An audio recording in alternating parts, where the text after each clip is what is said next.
예, 시청자 여러분 안녕하십니까? 안녕하세요. 예, 마음 공부하는 소울닥터 김석범 원장님 나오셨습니다. 안녕하십니까. 예, 원장님 휴가 중이신데 나와주셔서 감사합니다. 아이고.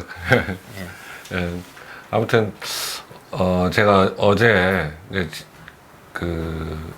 어제하고 그저께 이영훈 교수님 초대하셔서 방송하신 걸 보면서 참 한편으로는 너무 마음이 아프기도 하고, 이렇게 시련을 겪고 계신 이영훈 교수님, 그리고 한편으로는 지금 현재 이러한 계기를 통해서 많은 국민들이 현재 반일 정서, 반일 광풍이 얼마나 잘못되어 있는지 근본적으로 깨닫게 되는 계기가 될 것도 같고, 그래서 좀 한편으로는 기대가 되기도 하고 그랬습니다. 예. 그리고 황 소장님께서 이렇게 이영훈 교수님을 초청해 주셔서 좋은 방송 만들어 주셔서 감사했습니다.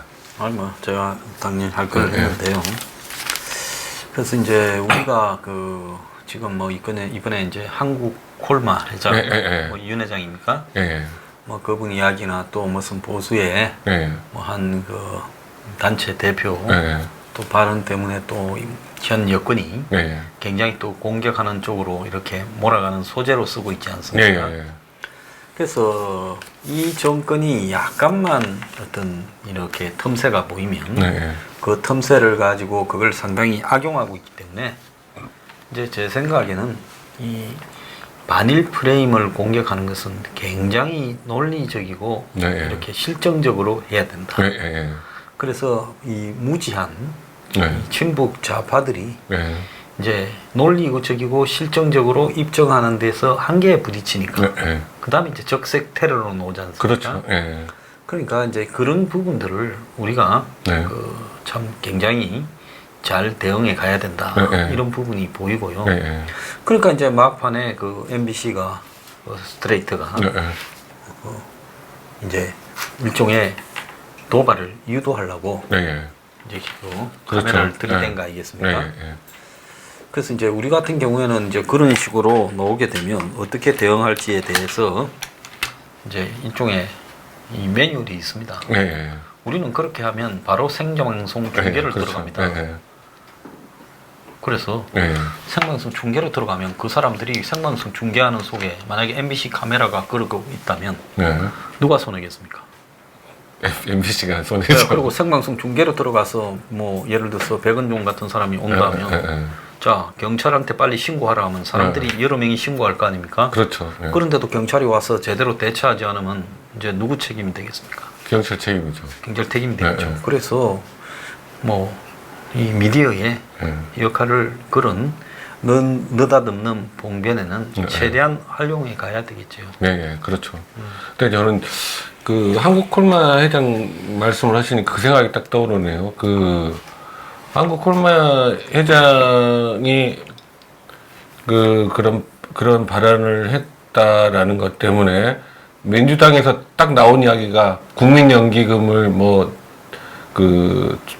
이용해서 보복을 하겠다라는 식의 반응이 나온 걸 보고, 이 완전히 국민연금이 집권층이 기업들을 좌지우지하는데 완전히 그런데 도구로 전락해버렸다는 생각이 듭니다. 그래서 콜마 회장은 직원을 왜 그렇게 믿었대요? 그러니까요. 같이 계속 성장을 같이 해왔기 때문에 같이 성장해온 직원들을 믿었던 것 같아요. 근데 거기에 여러 성향의 사람들이 모여 있는데 한편으로는 조금 그게 그런 식으로 이렇게 언론의 폭로가 될지는 몰랐겠죠.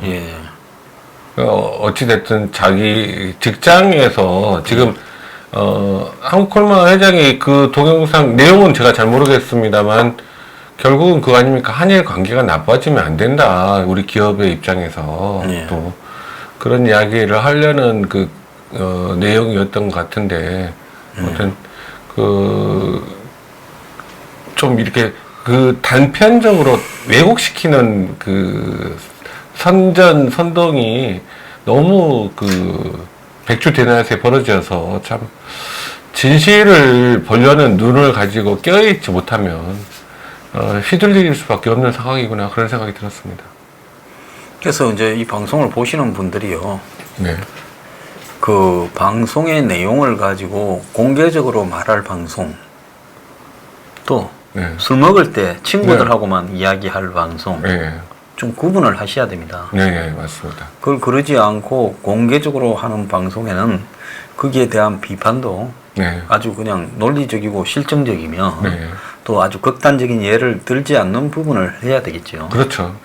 근데 이제 대충 그 유튜브 이런 부분들을 보면 이 논리를 매우 자극적으로 공격하는 부분도 있죠. 네, 좀 그럴 수 있죠. 예, 그래서 그런 자극적인 논리를 공개하는 부분을 이제 이 직원들이 그런 부분에서 뭐 직원들 정치 성향이 문정권을 지지하는 직원이 차고 넘치지 않겠습니까? 그렇죠. 그랬을 때 일이 벌어졌을 때 자신을 방어하지 못하면 자신이 떠들었던 게 다 그렇죠. 자기 발등 찍는 격이 되죠. 네, 맞습니다. 그래서 굳이 그런 부분을 언급을 하려면 좀 차분하게 한번 내가 본 방송 이런 부분들을 잘 보시고 대응해야 된다. 맞습니다. 이런 생각도 듭니다. 네. 그래서 그 나라가 망하면 뭐 여성들이 다 뭐 창녀가 된다 이런 말 있지만은 그런 이야기들이 이제 공개 석상에서 여직원도 있는 앞에서 한다면 그 자체에서 좀 문제가 될 수 있죠. 그러니까 실제로 그 베네수엘라 그 여성들이 그 다른 나라로 가서 이렇게 매춘업을 종사하고 많이 하죠. 뭐 저기 스페인 가서 종주국격인 스페인에 가서 많이 하고 있고 또 브라질에서도 그러고 콜롬비아 가서도 그런다는 건 사실인데 근데 이제 거기에 액수를 얼마니 이런 이야기를 붙여서 하는 부분은 그래서 우리가 옳은 말이라도 조심해야 돼요. 대중적으로 할 수 있는 부분과 아닌 거와 구분은 좀 해야 된다. 자, 지금 어떤 세상입니까?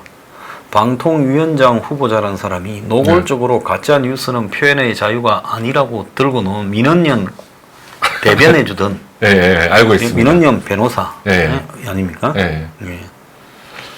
이 첫 일성이 이런 식의 일성을 하는 거 보면 지금 유튜브에 대한 억압이 더욱더 이제 방송통신위원장 바뀌면 심해질 것이 예상되거든요. 그러니까 여기 우리 시청자분들께서 항상 이 요주의 인물이다 이 사람이 그리고 상황 전개를 잘 지켜보셔야 됩니다. 그래서 이런 부분에 대한 상황적인 어떤 판단이 지금 예사롭지 않은 단계로 가고 있다.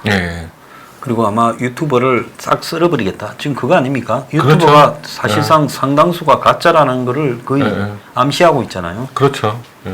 그래서 정권이 이제 유튜버 사냥꾼을 하나 풀었다. 그렇게 볼 수 있을 것 같아요. 그러면서 지금 이제 그걸 표방하고 나오지 않았습니까?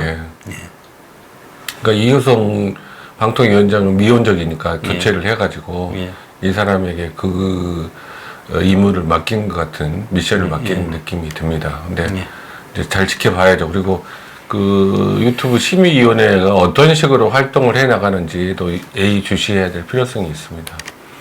근데 이제 가만히 보면 독일에서는 유튜버 측과 그 유튜버들 그 사이의 관계를 고용자와 노동자의 관계로 보고 그래요? 유튜버들이 이 독일의 노동자들이 기업에 요구할 수 있는 부분을 유튜버 측에도 요구하자. 그래서 개별 유튜버들이 또 노조 같은 관계를 만들어서 유튜버 측이 자신의 경영 방침을 공개하도록 하자. 지금 이런 이야기까지도 나오고 있거든요. 그래요. 좋은 방향이네요. 그거는. 그 사실은 세계적인 그런 동영상 OTT 기업이라고 하면서 아주 중요한 부분은 이 뭐라고 할까요?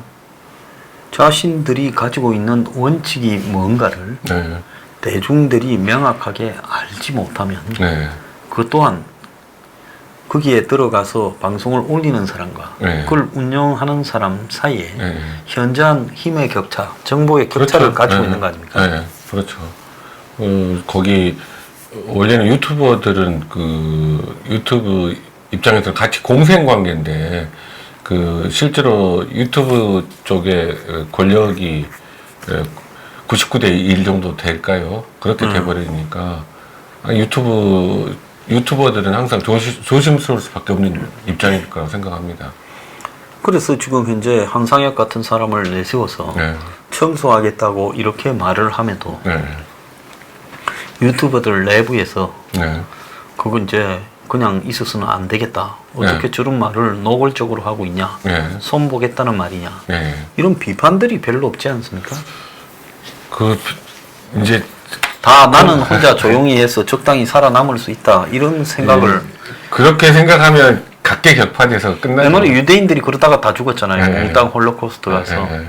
그래서 좀 이 정권의 유튜브에 대한 손보기에 네.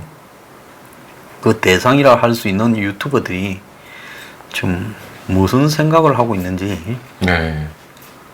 참 제가 생각할 땐 좀 네, 답답합니다. 그렇죠. 네. 자, 지금 의사들이 지금 총 뭐 파업을 한다고 예고하고 18일 날인가 집회를 한다고요? 네. 예, 뭐 때문에 그럽니까? 그 문재인 케어에 대한 지금 예. 반대죠. 그러니까 예. 지금 문재인 케어가 진행되면서 지금 1차 의료기관이 그러니까 쉽게 얘기하면 동네 의원이 몰락하는 상황으로 내몰리고 있고 예. 3차 의료기관인 대학병원으로 모든 환자들이 집결하는 양상을 보이면서 여러 가지 지금 의협에서 반대하는 일을 계속 강행을 하잖아요. 그리고 예. 원격 의료에 대한 이야기들도 새롭게 지금 강원도에 문제가 나오고 그러니까 일단은 전국 의사 대표자 회의를 대표자 결의대회를 아마 먼저 하는가 봅니다. 8월 18일 날. 예. 그러니까 플라자 호텔에서 할 모양인데, 그러니까 그 의협이라는 단체에 대해서 제가 잠깐 설명을 드리면 구조가 어떻게 되어 있냐면 의협 회장이 이렇게 가자라고 한다고 해서 의협 회원들이 다 움직여지는 그런 중앙 집중식 구조가 아니거든요. 의협이란 구조가 실질적으로 움직이는 이제 지역 의사회, 그러니까 지역 의사회보다는 상위인 도의사회, 시도, 그러니까 광역 시도 의사회가 실질적으로 어떤 투쟁을 한다고 하면 그 투쟁을 하는 쪽이 광역 시도 의사회 산하의 시군구 의사이기 때문에 의협 회장은 그 시도 의사회장단들의 쉽게 이야기하면 의협 회장이 자기 마음대로 할 수 있는 일이 그렇게 많지가 않고 시도 의사회장단들하고 같이 그러니까 권력을 나누는 측면이 있다 그렇게 보시면 됩니다. 시도회장들과. 그래서 중요한 일은 투쟁 같은 굉장히 중요한 일들은 항상 시도 의사회장단들과 같이 움직이죠. 예. 자, 근데 지금 이 정권의 문재인 케어가 아마 정권의 한 5대 주요 사업 정도는 들어가가 자기들은 별 탈 없이 크게 저항 세력 없이 그래도 순탄하게 가고 있는 사업이 문정권의 개혁 사업이 문재인 케어일 거라고 생각을 할 겁니다. 그러지 않겠습니까? 그렇게 생각하죠. 근데 그 다음 정권한테는 어마어마한 부담을 주는 거죠. 지금 지금 현재 진료비 지출이 상상을 초월할 정도로 늘어나고 있거든요. 그래서 아마 다음 정권에서는 대폭 의료보험료 인상을 할 수밖에 없습니다. 근데 그 이야기는 안 하죠. 지금 현재 정부에서는. 자, 그래서 금융소득발 건보료 폭탄에 7만 명 정도가 얻어맞을 가능성이 있다. 그래서 연 금융소득 1,000만 원, 2천만 원 사이에 적용을 추진해가지고 자, 피부양자로 돼 있다가 지역 가입자로 이제 이렇게 될 때 연 보험료가 최대 463만 원까지 내야 된다. 그러니까 이제 세금보다 건보료가 더 많아지는 이게 지금 현실화되고 있는 거예요. 그런 상황이죠. 그러니까 지금 이런 대책을 내세우는 것도 그 복지부의 추계를 하는 사람들은 그 걱정을 하고 있거든요. 재정 문제가 어떻게 될지. 그래서 어쩔 수 없이 건보료를 인상을 해야 되는데 건보료 인상을 최대한 적게 이번 정권에서는 해야 되겠다라는 식으로 이제 눈 가리고 아웅하는 거죠. 근데 국민들이 관심을 좀 가지고 심각함을 받아들여야 되는데 네. 이런 이야기를 하면 별로 보지를 않아요. 그러실 거예요. 예, 지금 네. MRI 네. 그리고 이제 2인실도 보험이 네, 문재인 되죠. 케어로 되면서 네. 돈을 펑펑 써서 네. 옛날에 이제 이게 되기 전에 제가 수도 없이 방송에서 네. 실제로 되면 늘어날 액수가 네. 지금 우리가 추정하는 액수보다는 훨씬 더 늘어날 거다. 훨씬 많이 늘어나죠. 원래 이게 이제 현재 숫자를 놓고 봤을 때는 그건 안 네. 봤다. 네. 가격이 내려가면 수요가 폭증할 거다. 네. 그러면 결국은 실제 소요되는 이 비용은 비용이 엄청 늘어나죠. 올해 지금 적자가 3조 원이 넘을 거라고 넘었습니다. 보더라고요. 네, 네. 그래서 참 웃기는, 그래서 금융소득이 월 150만 원인 사람, 네, 네. 1년에 이제 금융소득만으로 이제 한 1,800만 원 정도 네. 버는 사람은 현재는 이 피부양자 신분에서 건보료를 안 내는데 네. 이제 내년부터는 연 260만 원을 내야 된다. 네. 그렇게 되죠. 예, 사업 소득이 연 1,800만 원일 때는 네. 이 종합소득 3,600만 원을 넘어 피부양자에서 제외되는 지역가입자로 네. 이제 제외되는 거죠. 이렇게 바뀌는 거예요. 네. 그러니까 지금은 뭐 자식들 앞에 네. 걸어놓고 있더라도 네. 내가 독자적으로 예를 들어서 뭐 금융소득이 있고 그러면 이제 지역 가입자로 예, 전환이 예. 되는 거죠. 또 이런저런 사업소득이 좀 있을 때 네. 이제 피부양자에서 지역가입자로 바뀌게 되면서 이제 엄청난 노인분들이 그 폭탄 맞는 거죠. 노인분들이 지금 의보 폭탄을 맞는 건데요. 네. 자, 이 정권은 무슨 생각을 할까요? 이래봤자 한 7만 명 폭탄해봤자 이 사람들 중에 우리 표가 뭐 10,000표나 되겠나? 아, 그렇게 쉽게 생각하고 네. 그다음에 그 현재의 문제는 가리는 쪽에 초점을 맞추겠지. 혜택을 보는 사람이 더 많으니까 네. 네. 문재인 케어 도입해서 당장 돈을 덜 내고 MRI도 찍고 이것저것 한다. 그러니까 좋지 않냐라는, 그래서 득표 요인이 된다라고 판단을 할 것 같습니다. 그런 것 같아요. 자, 근데 이제 대중들이 이 문제를 심각하게 여기지 않는 데는 네. 가장 중요한 이 문제의 이 주 피해 당사자가 네. 일단은 의사 아니겠어요? 대중들은 어쨌거나 이 혜택을 보고 있다. 이런 식으로 지가 나중에 더 내야 될 거는 나중이고 네. 지금은 우선 혜택이 많아진다. 네. 이렇게 생각하지 않겠습니까? 그렇죠. 그러면 의사들이 당장 지금 이런 이 비보장이 지금 네. 이 보장성으로 비급여가 급여가 되면서 네. 결국은 지금 대형 병원으로 몰리게 되고 네. 그러면서 이제 동네 병원의 의사들이 실제로 지금 폐업이 늘어나는데 네. 지금 문재인 케어가 된 이후로 의사협회에 뭐 통계 같은 게 좀 있습니까? 동네 그 의원급들이 그거는 제가 위태롭다. 아마 통계는 있을 건데 네. 제가 그거는 확인을 안 해봐서 모르겠고요. 예. 그건 확실합니다. 중소병원, 예. 중소형 병원의 이 부도율이 굉장히 높게 올라갔습니다. 요즘은 조금 작아졌습니다만 옛날에는 동네마다 네.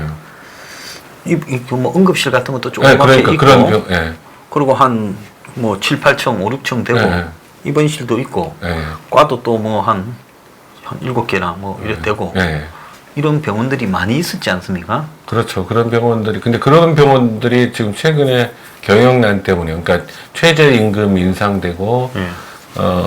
지금 그 기준들이, 그 의료보험 기준들이 강화되면서 경영난으로 문 닫는 데가 굉장히 많이 늘어났어요. 그래서 저도 전번에 허리가 이거 삐끗해서 병원에 뭐 정형외과 같은데 갔더니만 당장 뭐 실손보험 가입했냐? 나는 보험 가입 안 시켜주는 사람이거든요. 네, 알고 있습니다. 그렇죠.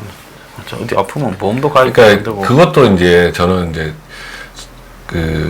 조금 자제해야 된다고 생각하는데 도수 치료라는 게 실제로 그렇게 큰 의미가 없거든요. 아니 그럼요. 그 마사지죠 뭐 그러니까 그런데 그 보험 안 들었다니까. 예, 그러면 뭐 도수 치료를 그래도 한번 해봐라. 보험 들었다 했으면 막 100%. 그렇겠죠. 그래서 실손보험의 회사들이 요즘 이제 도수 치료나 이런 거는 좀 빼자. 예, 뭐 그렇게 들고 그렇게 나오고 나오겠죠. 있거든요. 근데 도수 치료뿐만이 아니라 이제 실손보험이 조금 우리나라에서 이제 결국은 그 민영의료보험으로 가는 중간 단계에 있다고 저는 보는데 실손보험의 포지션이 지금 현재 우리나라는 조금 어떻게 되어 있냐면 실제로 그 치료 효과 면에서 의구심이 되는 부분들이 실손보험을 통해서 급여화가 돼버리잖아요. 예.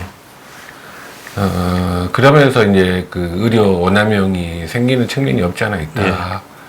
그래서 저는 조금 그 부분은 조금 좀 자제를 해야 되지 않나 그렇게 생각합니다. 제 개인적인 생각인데. 예.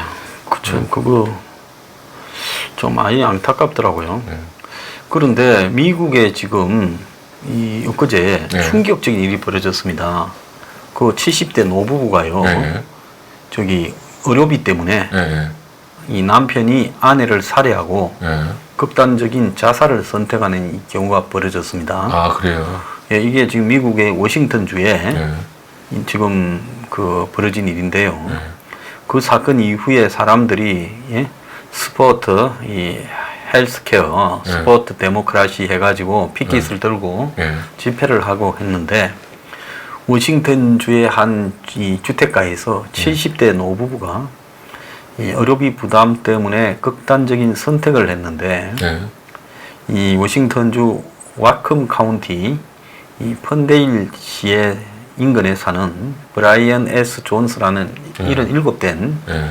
이 노인이 그 부인 패트리샤 휘트니 존스 한 살을 적은 사람을 총기로 이렇게 살해하고 살해 직전에 911로 긴급 전화를 걸어 이 총기 자살을 예고하고 이렇게 출동을 했지만은 네. 막지 못했다는 거예요. 네.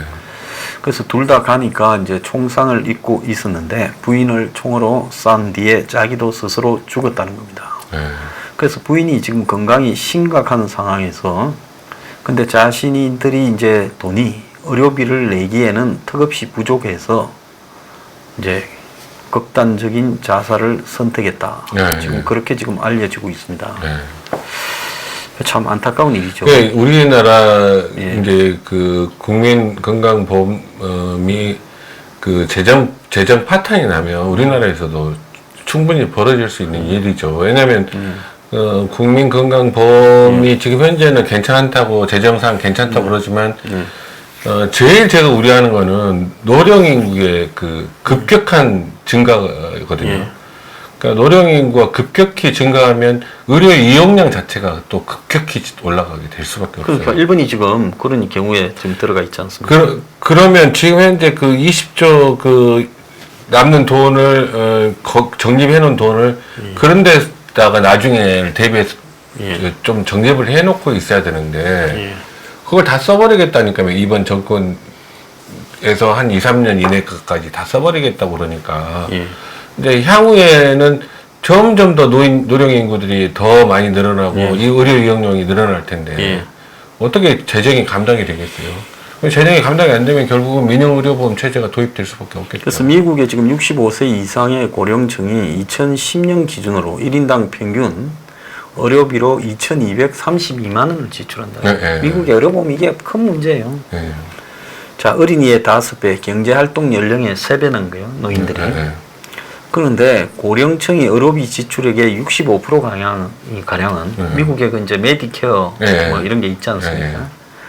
그래서 이제 이 정부 주도 건강보험과 저소득층 의료비 지원 등으로 이제 충당되는데 그런데 이제 이게 70에서 90세 이렇게 되면 이전보다 의료비가 갑절로 늘어나는데 네. 아마 제가 볼 때 부인이 좀 불치병으로 이렇게 진단이 난 것 같고 그래서 이제 그 진단을 하려니까 돈이 몇 천만 원씩 들어가는데 미국에 지금 이래 은퇴한 층이 몇 천만 원이라면 어마어마한 돈이지 않습니까? 그렇죠. 감당이 안 되죠. 예, 그러니까 감당이 안 되니까 부부가 실제 정부의 의료보험 그걸 하더라도 네.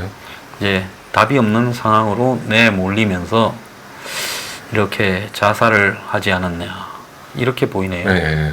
예. 그 지금 당장 이게 딱 그렇게 생각하시면 됩니다. 당장은 그 혜택이 늘어나는 것 같지만 장기적으로 봤을 때 예. 그 혜택이 지속 가능할 수 있느냐 예. 그런 측면에서 따져봐야 됩니다. 그 몇 년 전에도 미국의 한 할아버지가 할머니를 데리고 젊었을 때 결혼식을 올렸던 교회에 찾아가가 할머니를 총으로 쏴 죽이고 자신도 자살했어요. 예. 그런데 이제 할머니가 불치병에 걸려서 계속 고통을 받고 있는데 치료할 방법이 없다 보니까 비용도 안 되고 이렇게 극단적인 선택을 했는데요. 참 이게 미국이라는 나라가 이 의료보험 문제 때문에 그렇죠. 지금 나라 자체가 꼴이 아니게 됐습니다. 네. 자, 그런데 우리가 이런 모습을 보면 현재의 이 의료보험 시스템을 더욱더 보완하고 잘해야 될 건데 그렇죠. 지금 이런 식으로 흐트려버리면 이거 이제 앞으로 어떻게 하겠습니까? 그러니까 한번 늘어난 혜택은 줄이기가 진짜 힘들거든요. 예. 없애기가. 예. 반발이 심하기 때문에. 그래서 이렇게 그 비급여를 급여하는 것도 좀 예. 생각을 해가면서 해야지. 그냥 무조건 이렇게 그 조삼모사식으로 예. 지금 당장 예. 의료보험료 덜 그냥 정도로 내면 된다라는 식으로 국민들에게 실제로 국민들을 속이는 거죠. 예. 나중에 그 급격한 의료보험 인상을 할 수밖에 없거든요. 자, 이 부부의 이 노인 유서에 지속적으로 악화하고 있는 부인의 고질병에 더 이상 갚아 나갈 수 없는 의료비 때문에 살인, 자살을 결정했다. 이렇게 되어 있는데 메디케어 아까 말한 네. 그게 있지만은 제한적이고 네, 그렇죠. 또 예외도 많고 경우에 따라서는 또 이런 부분이 되더라도 그 나머지 의료비를 감당을 못한다는 부분이 지금 네. 충격적인 겁니다. 네. 그래서 지금 현재 공공의료보험 체계가 이렇게 굳어지는 과정이 네. 제가 볼 때 지금 한 25년 정도의 네. 이런 과정을 다져져서 네, 안정적으로 상황에 이르렀는데 이걸 갖다가 문재인 케어라는 이름으로 또 원격 의료라는 이름으로 네. 두 가지 다 보면 어떻게 보면 이 의료 민영화를 네. 추구하는 과정처럼 보이잖아요. 그렇죠. 이 정권은 보장성을 확대한다지만 결국은 의료 민영화로 가기 위한 중간 단계가 네, 보이지 않습니까? 그렇게 보입니다. 예. 네. 그래서 더 이렇게 심해지기 전에 늙어서 병들면 자살하는 나라 미국이 되기 전에 네. 이렇게 대응책이 있어야 되지 않겠습니까? 그렇죠. 우리 국민들이 이 의료보험 당장 혜택이 늘어나는 것만 좋아하지 마시고 이 부분의 문제점들을 시청자분들께서 알고 계셨으면 좋겠습니다. 자, 오늘 김석봉 원장님 모시고 네. 예, 이런저런 이야기를 해봤습니다. 감사합니다. 주말 잘 보내십시오. 감사합니다.